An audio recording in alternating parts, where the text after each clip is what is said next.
আসসালামু আলাইকুম প্রিয় দর্শক, অন্য মঞ্চের আলাপচারিতায় আপনাদের সকলকে আমন্ত্রণ জানাচ্ছি। প্রিয় বন্ধুরা, প্রীতি, সালাম এবং শুভেচ্ছা নেবেন। বাংলাদেশে নতুন মার্কিন রাষ্ট্রদূত আসার পর থেকেই খুব ব্যস্ত সময় কাটাচ্ছেন। তিনি সবার সাথে মিটিং করছেন, নির্বাচন কমিশনে গিয়েছেন, নির্বাচন কমিশনে গিয়ে তিনি সেখান থেকে বেরিয়ে সাংবাদিকদের সাথে কথা বলেছেন। তো শুরুতে আমি একটু শুনে নিই যে তিনি যে নির্বাচন কমিশনে গেলেন সেখানে তিনি সাংবাদিকদের কি বলেছেন। As I said all the way back to my confirmation hearing before the U.S. Senate, I am very excited about the upcoming elections. I'm very much looking forward to them and to seeing the outcome of those elections. The United States government does not take sides in Bangladesh's elections. The outcome of the election is for the Bangladeshi people and only the Bangladeshi people to decide. We are prepared to work with any government who the Bangladeshi people elect to represent them going forward. তিনি বলেছেন যে মার্কিন যুক্তরাষ্ট্র কারো পক্ষ নেবে না। আমি জানি না তিনি নির্বাচন কমিশন থেকে বেরিয়ে হঠাৎ কেন সাংবাদিকদের এই কথা বললেন।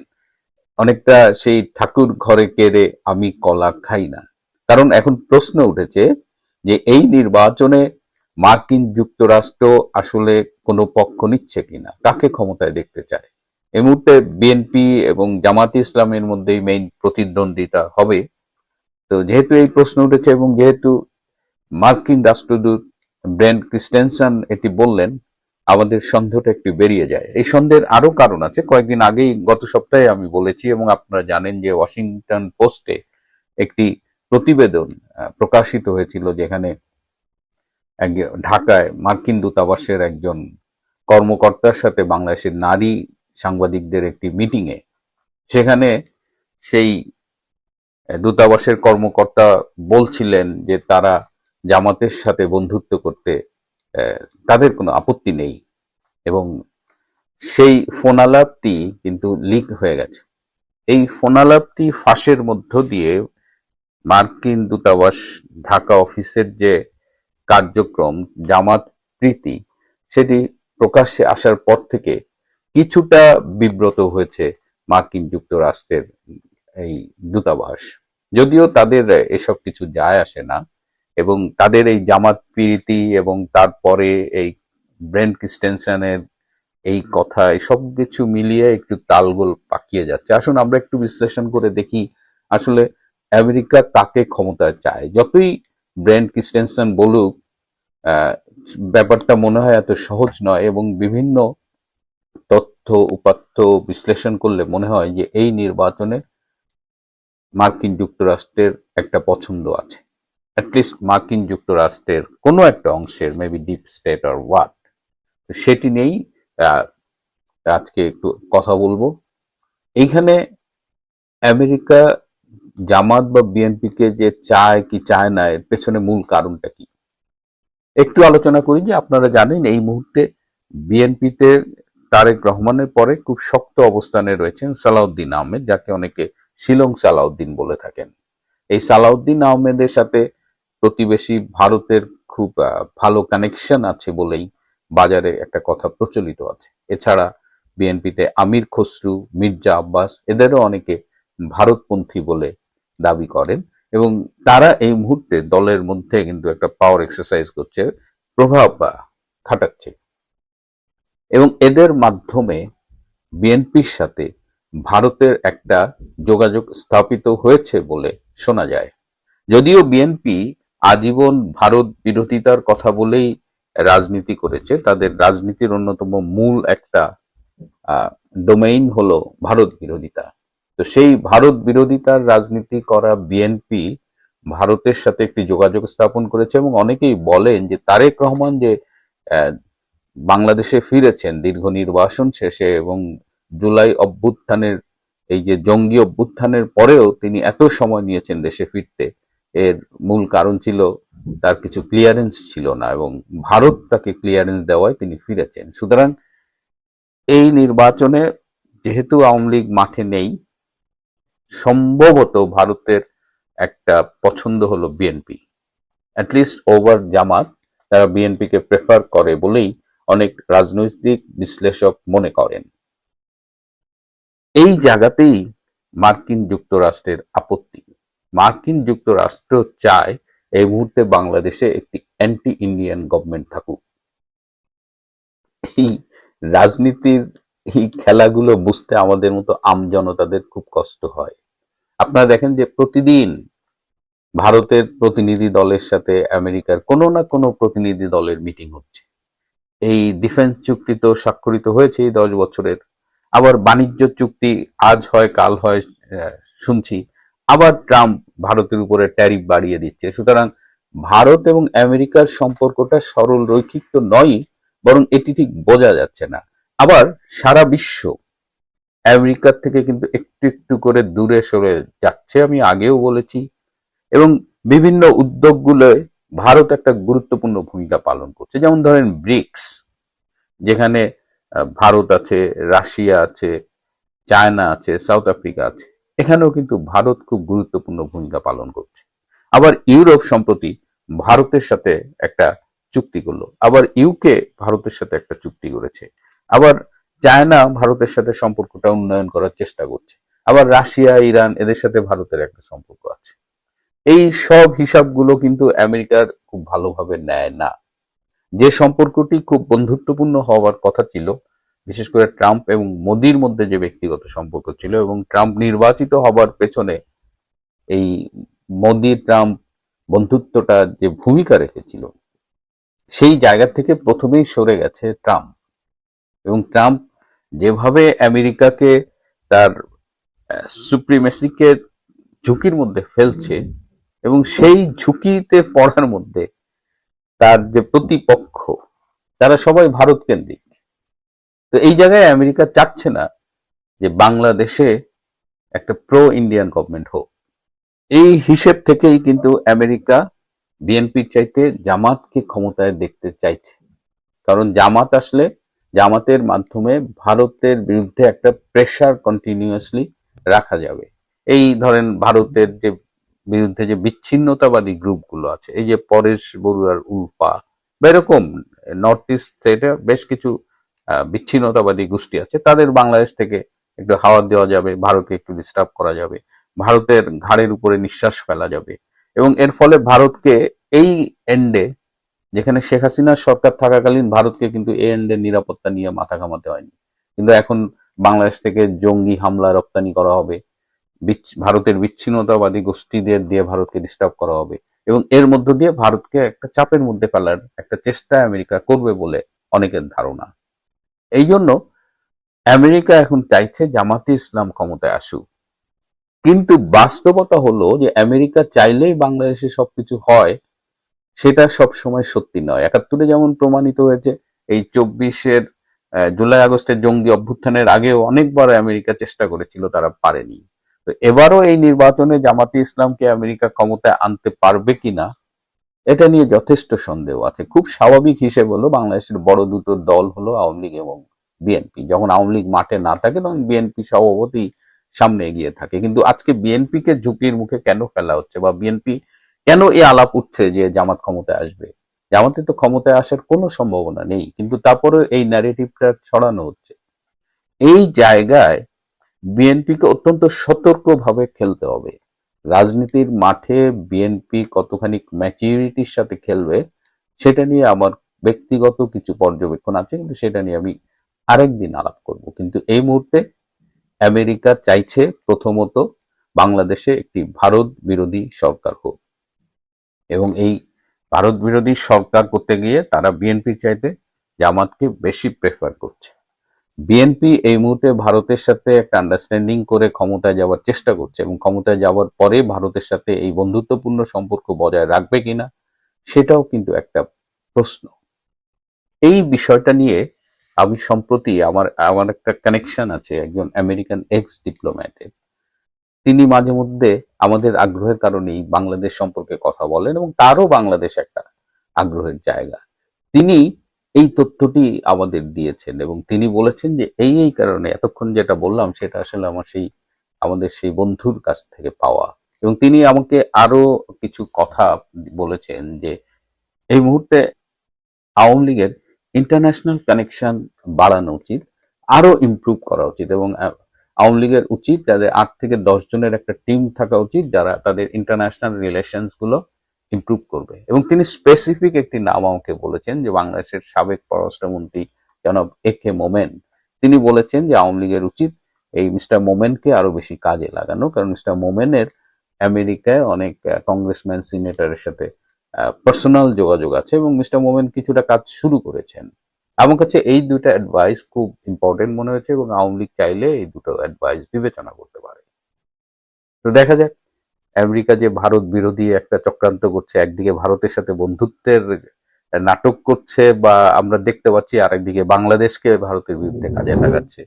প্রিয় বন্ধুরা, আজ এ পর্যন্তই। ভালো থাকবেন, সুস্থ থাকবেন, তার চেয়েও জরুরি হলো নিরাপদে থাকবেন। সবাইকে অনেক ধন্যবাদ। সত্যের আজকের এই পর্বে সবাইকে স্বাগত। প্রিয় বন্ধুরা, প্রীতি, সালাম এবং শুভেচ্ছা নেবেন। আজকে অনেকগুলো বিষয় নিয়ে কথা বলবো, তাই শিরোনাম দেওয়া নিয়ে একটু বিপদেই পড়েছিলাম বলা যায়। তো শুরুতেই বলছি যে আজকেও একটা নির্বাচনের আগের জরিপের ফলাফল পত্রিকায় এসেছে। এর আগে একাধিকবার বিভিন্ন জরিপ হয়েছে এবং আমি বলেছি যে এইসব অধিকাংশ জরিপেরই পদ্ধতিগত মান খুবই দুর্বল এবং এগুলো আসলে পলিটিক্যালি বায়াসড। মানে এক একটা জরিপ এক একটা পার্টির পক্ষে, এবং যে কারণে কোনো জরিপে দেখা গেছে যে বিএনপি 70%, আবার তারপরেই আরেকটা জরিপে দেখা যাচ্ছে জামাত 60 বা 70%। সুতরাং এবং যেহেতু এই বিষয়টা নিয়ে আমি দীর্ঘকাল কাজ করেছি, এই বিষয়ে সামান্য লেখাপড়া আমার আছে, আমি বুঝতেই পারি যে এই জরিপগুলো আসলে কোয়ালিটিফুল না। তো আজকের জরিপে দেখা গেছে যে এটি করেছে ইনোভেশন কনসাল্টিং নামে একটা প্রতিষ্ঠান, এবং তারা বলছেন যে 47.6% মানুষ মনে করেন যে তারেক রহমান আগামীতে বাংলাদেশের প্রাইম মিনিস্টার হবেন। তো কদিন আগেই এমিনেন্সের একটা জরিপে দেখলাম যে 70% মানুষ বিএনপি কে ভোট দিতে চায়। তো 70% মানুষ ভোট দিতে চায়, আর এই জরিপ বলছে 47.6% মানুষ তারেক রহমানকে প্রধানমন্ত্রী দেখতে চায়। তাহলে ঘটনাটা কি? তারেক রহমানের জনপ্রিয়তা কি কমছে? জনপ্রিয়তা কমুক আর নাই কমুক, তিনি প্রচন্ড সমালোচনার মুখে আছে এবং তার দিকে সমালোচনার তীর ছুটছে মূলত জামাত এবং এনসিপির জোট থেকে। এবং শেরপুরে আপনারা জানেন যে একটি উপজেলার জামাতি ইসলামের আমির এক সংঘর্ষে নিহত হওয়ার পরে সামাজিক যোগাযোগ মাধ্যমে আমরা স্ট্যাটাস দেখেছি যেখানে তারেক রহমানকে রীতিমতো হত্যার হুমকি দেওয়া হয়েছে এবং তাকে কুপিয়ে নৃশংসভাবে হত্যা করা হবে। তো বাংলাদেশে এই যখন নির্বাচনের আগের অবস্থা, তখন আপনারা শুনেছেন কদিন আগে আমাদের মার্কিন রাষ্ট্রদূত ব্রেন ক্রিস্টেনসন তিনি বলেছেন যে তারা চান যে বাংলাদেশে একটি উৎসব মুখর পরিবেশে নির্বাচন অনুষ্ঠিত হোক। সেই উৎসব মুখর পরিবেশে নির্বাচন অনুষ্ঠিত হওয়ার প্রত্যাশার পাশাপাশি আমরা দেখলাম যে মার্কিন সরকারের পক্ষ থেকে বাংলাদেশে মার্কিন নাগরিকদের এই নির্বাচনকালীন সময়ে চলাফেরার জন্য সতর্ক করে দেওয়া হয়েছে। সতর্ক করতেই পারে, সেটা নিয়ে আমাদের সমস্যা নেই, কিন্তু যে কারণে আমরা উদ্বিগ্ন যে সেখানে বলা হয়েছে যে নির্বাচনকে কেন্দ্র করে সহিংস এবং উগ্রবাদী আক্রমণ হতে পারে। সোজা কথায় জঙ্গিরা নির্বাচনের আগে বাংলাদেশের বিভিন্ন স্থানে হামলা করতে পারে এবং সেই হামলা থেকে সাবধানে থাকবার জন্য, রক্ষা পাওয়ার জন্য আমেরিকা তার নাগরিকদের ভ্রমণ পরামর্শ দিয়েছে।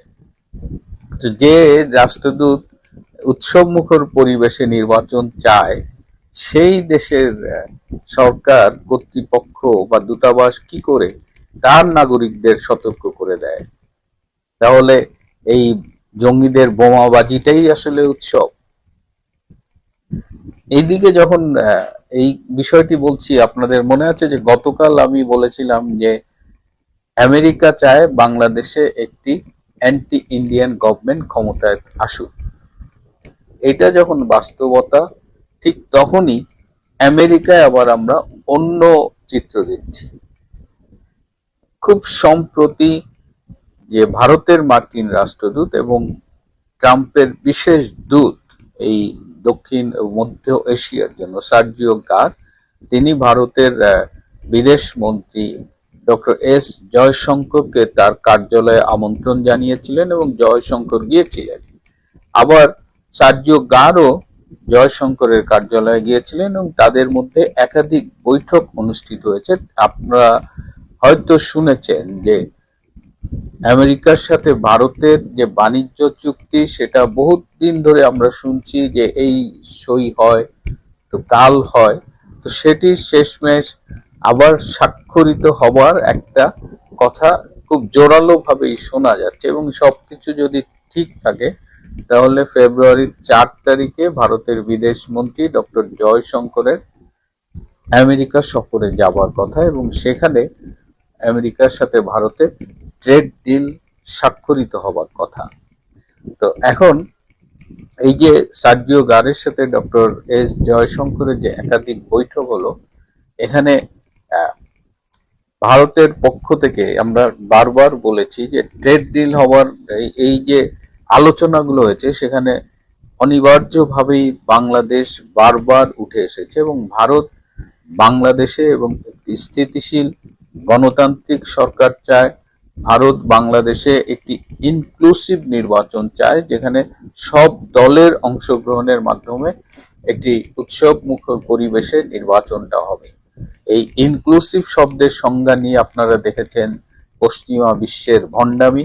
তারা বলছে যে ইনক্লুসিভ মানে সব রাজনৈতিক দল না, ইনক্লুসিভ মানে ভোটাররা সবাই ভোট দিতে গেলেন কিনা, অথচ এরাই শেখ হাসিনা সরকারের আমলের নির্বাচনকে সমালোচনা করেন যে সেগুলো ইনক্লুসিভ ছিল না। অথচ মানে তাদের এই ভণ্ডামিগুলো আমরা কিন্তু খুব স্পষ্ট দেখতে পাচ্ছি।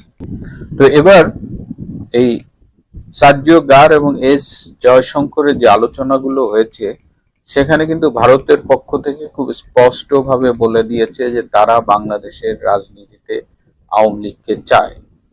তারা যেমন একটা গণতান্ত্রিক স্থিতিশীল বাংলাদেশ চায়, তেমন বাংলাদেশ আওয়ামী লীগকে তারা চায় এবং খুব স্পষ্টভাবে ভারতের পক্ষ থেকে জানিয়ে দেওয়া হয়েছে যে বাংলাদেশ আওয়ামী লীগ তাদের দীর্ঘদিনের পরীক্ষিত বন্ধু এবং বাংলাদেশ আওয়ামী লীগ একটি গণতান্ত্রিক সংগঠন এবং বাংলাদেশ আওয়ামী লীগ ক্ষমতায় থাকাকালীন এই বাংলাদেশ এবং ভারত এই অঞ্চলে জঙ্গিবাদ, সন্ত্রাস এগুলো নিয়ন্ত্রণে ছিল। সুতরাং এই যে ভারত এবং আমেরিকার যে সম্পর্ক এবং সেখানে বাংলাদেশকে নিয়ে যে আলোচনা, সেখানে বাংলাদেশকে নিয়ে ভারতের একটা অবস্থান আবার আমেরিকার একটা অবস্থান, এটা নিয়ে যখন আমি কথা বলছি ঠিক তখনই জয়শঙ্করের একটি ঘনিষ্ঠ সূত্র আমাকে জানিয়েছে ভারত আজকাল মনে করছে যে আসলে এই যে আমেরিকার সাথে তারা যে রিসেন্টলি ডিফেন্স চুক্তি স্বাক্ষর করলো বা এখন ট্রেড ডিল নিয়ে তারা কথা বলছে, এটি আসলে মূলত এক ধরনের সময়ের অপচয়। তারা মনে করে যে আমেরিকা একই সাথে একই বিষয়ে 2-3টা অবস্থান নিয়ে এগোয়। তারা একদিকে ভারতের সাথে এক কথা বলে, তারা একদিকে বাংলাদেশের সাথে আরেক কথা বলে, তারা অন্য কোথাও গিয়ে আরেক রকমের কথা বলে। সুতরাং আমেরিকাকে তো এই সময়ে নতুন করে চেনা হলো। আমেরিকার সাথে এই সম্পর্ক বা বিভিন্ন চুক্তি করে সময় নষ্ট করাটা ভারত আর খুব ভালো কিছু একটা মনে করছে না। এবং ডিফেন্স চুক্তিতে যেটা বলা হয়েছিল যে ইন্দো প্যাসিফিক রিজিয়নে আমেরিকার সাথে ভারত মিলে মিশে একসাথেই নিরাপত্তা এবং স্থিতিশীলতা নিয়ে কাজ করবে। এবং আমরা অনেকবার বলেছি যে ভারতের চোখ দিয়ে আমেরিকা বাংলাদেশকে দেখবে। তো ভারত এই জায়গাগুলো এখন রিয়েলাইজ করছে এবং ভারত মনে করে যে ইন্দো প্যাসিফিক অঞ্চলের শান্তি, নিরাপত্তা, স্থিতিশীলতা এগুলো নিয়ে আসলে আমেরিকার সাথে আর কাজ করবার কিছু নেই। তারা তাদের মতো করে তাদের মিত্রদের নিয়ে অন্যদের নিয়ে কাজ করবে, কিন্তু আমেরিকার সাথে তারা এই বিষয়টা নিয়ে আর জোরাজুরি করতে চায় না। এই ডক্টর জয়শঙ্কর এবং সার্জিও গারের এই একাধিক বৈঠকের ফলে যে গুঞ্জনটি এখন আবার ডালপালা মেলছে সেটা হলো, তাহলে কি এই যে 12ই ফেব্রুয়ারি যে নির্বাচনটি হবার কথা সেটা কি অনুষ্ঠিত হবে? কারণ এরকমও হতে পারে যে নির্বাচনের ঠিক 4-5 দিন আগে নির্বাচনকে স্থগিত বা বাতিল ঘোষণা করা হলো, সেই আলোচনাটা ওঠার পাশাপাশি এটাও শোনা যাচ্ছে যে আগামী 7-8 দিনের মধ্যে এমনও হতে পারে যে ডক্টর ইউনূসকে সরিয়ে একটা নতুন তত্ত্বাবধায়ক সরকারকে আনা হলো এবং যাদের অধীনে নিকট ভবিষ্যতে একটি ইনক্লুসিভ নির্বাচন হবে। এই গুঞ্জনটি যখন ভেসে বেড়াচ্ছে ঠিক তখন আজকে একটা খবরের প্রতি আমার দৃষ্টি আকর্ষিত হয়েছে। আমি খুবই অবাক এবং ব্যথিত হয়েছি যে আপনারা জানেন যে যখন যে সরকার ক্ষমতায় থাকেন সেই সরকারের প্রধানমন্ত্রী বিশেষ করে তার অফিসে বা বাসস্থানে সরকারের পক্ষ থেকেই সরকারি প্রতিষ্ঠানের পক্ষ থেকেই খাবার সরবরাহ করা হয়। যেমন গণভবনে বাংলাদেশ পর্যটন কর্পোরেশনের অধীন হোটেল অবকাশ থেকে খাবার যেত এবং শেখ হাসিনা যখন প্রধানমন্ত্রী ছিলেন তখন গণভবনে এই খাবারগুলো যেতেন। কিন্তু আমরা পত্রিকায় দেখলাম যে শেখ হাসিনা যখন প্রধানমন্ত্রী ছিলেন তখন গণভবনে যেটা হয় যে এই বিলগুলো বাকি থাকে পরে আবার সরকারের পক্ষ থেকে দেওয়া হয়। তো শেখ হাসিনার আমলে প্রায় 2.5 কোটি টাকার বিল বাকি পড়েছে। বর্তমান ইউনূস সরকারের আমলেও 43 লাখ 5 টাকার খাবার বিল কিন্তু হোটেল অবকাশের কাছে বাকি রয়েছে। এখন স্বভাবতই প্রধানমন্ত্রী থাকাকালীন গণভবনের যে খাবার বিল সেই বিলটির সরকারের কোষাগার থেকে যাওয়ার কথা, কিন্তু ডক্টর ইউনূস এই বিলটি আটকিয়ে দিয়েছে। মানে ব্যক্তিগত প্রতিহিংসা, নৈতিকতা, এই বিষয়গুলো নিয়ে আসলে এখন আমাদের ভাবতে হচ্ছে। ডক্টর ইউনূসকে যতই দেখছি ততই অবাক এবং বিস্মিত হচ্ছে যে একটা বিগত সরকার প্রধানের খাবারের বিলটাও তিনি আটকে দিচ্ছেন। মানে এই লেভেলের প্রতিহিংসায় তিনি ভুগছেন, অথচ নিজের 666 কোটি টাকা নিজের প্রতিষ্ঠানে কর মাফ করেছেন। আরো প্রায় কয়েক হাজার কোটি টাকা তিনি এই 17 মাসে বেনিফিটেড হয়েছেন। এই জন্য আসলে নিন্দা জানানোর ভাষাও আমাদের নেই। প্রিয় বন্ধুরা, আজ এ পর্যন্তই। ভালো থাকবেন, সুস্থ থাকবেন, তার চেয়েও জরুরি হলো নিরাপদে থাকবেন। সবাইকে অনেক ধন্যবাদ।